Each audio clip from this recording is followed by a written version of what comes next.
So in this video, we're going to look at probability with Punnett squares or genetic problems. In the previous video, we talked about just basic probability, and if you haven't watched that one, you might need to go back and watch that video before watching this one, because if you don't know how to find probability, you're going to struggle with this. But we're going to look at Punnett squares because there's almost always some kind of probability with a Punnett square question on the GED. So before we can go into that, we have to look at some vocabulary related to Punnett squares. So here we have some basic background information.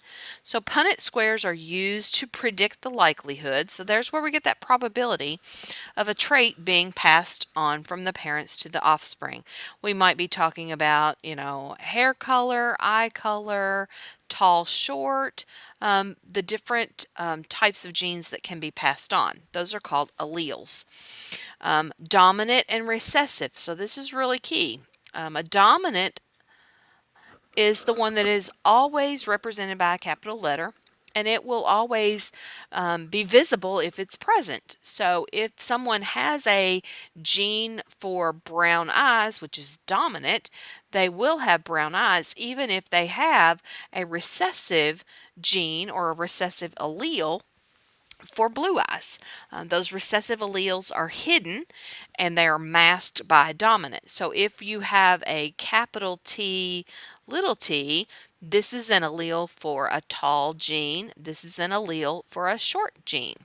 If I have brown eyes and a blue-eyed gene, this is a dominant brown. This is a recessive blue. So they will use different types of animals, different types of plants, different organisms where they're asking you to find probability of traits being passed from the parent to the offspring.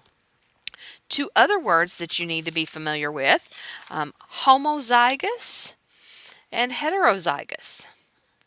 So if an organism has two of the same, that is homozygous. Homo means same. So if something is homozygous, it will have two of the same, either two talls or two shorts. Heterozygous is where we have one of each, so a tall gene and a short gene. And those are the only different ways you can combine it. You can have two talls, two shorts, or one of each. But homozygous, two the same, heterozygous, two different alleles. And sometimes they may tell you what the genotype is, or sometimes they just may say it's a homozygous dominant, and you would have to know that you need two capital letters. I mentioned the word genotype and phenotype. Genotype is what genetic information is there. So genotype refers to the actual genetic information that is there, and you might not always know what that is. If someone is tall, I don't know if they are a tall dominant and another tall dominant, or if they have a tall and a short. But both of these, this is the genotype, but the phenotype would just be they are tall. Okay, phenotype is the observable expression of these actual gene pairs.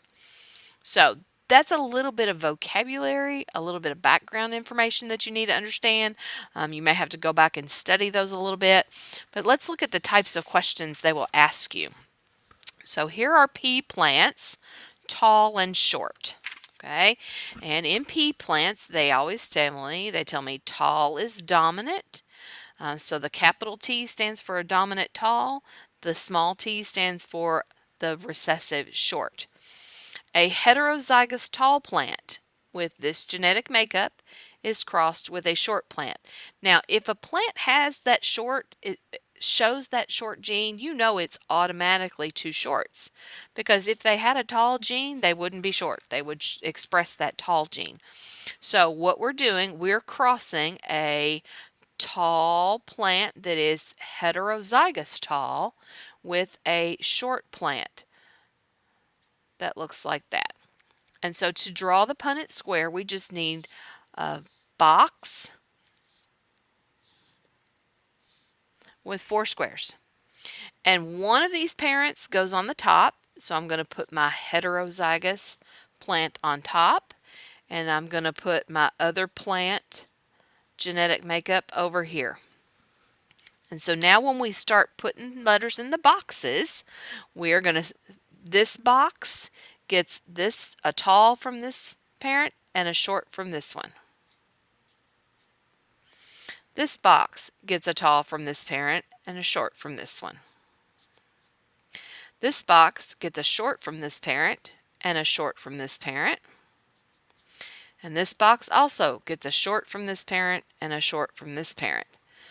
And then once you've filled in the box, we can do the probability part.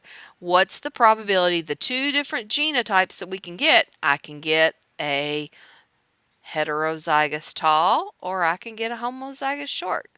And it worked out this time that the types of offspring I can get are the same as my parents, but it doesn't always work like that. So what's the probability, the percentage that they will be tall? Well, I have to look at these four choices and say which ones would be tall. Well, this one would be tall, and this one would be tall.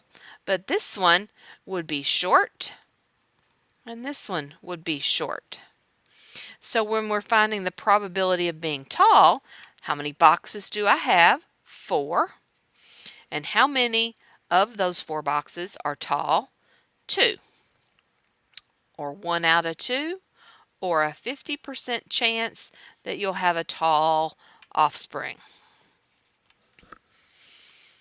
So with probability and Punnett squares, it's always going to be out of 4 because we have 4 options, and your answers are going to be 0, 25, 50, 75, or 100. That's the only options you can have. So let's look at another one. This one we have mice that have white fur and black fur. And this one we have black fur is dominant, white fur is recessive.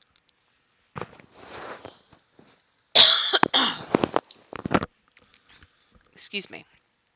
So we want to cross 2 heterozygous. If they're heterozygous, that means they have 1 dominant gene and 1 recessive gene.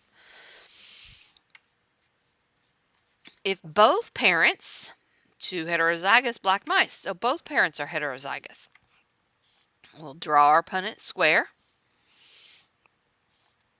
One parent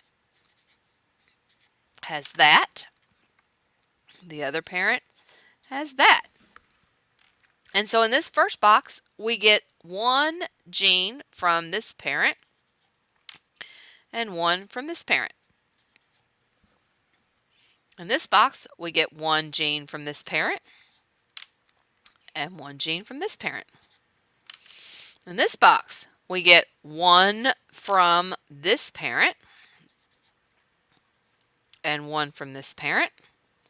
And down here, we get 1 from there and 1 from there.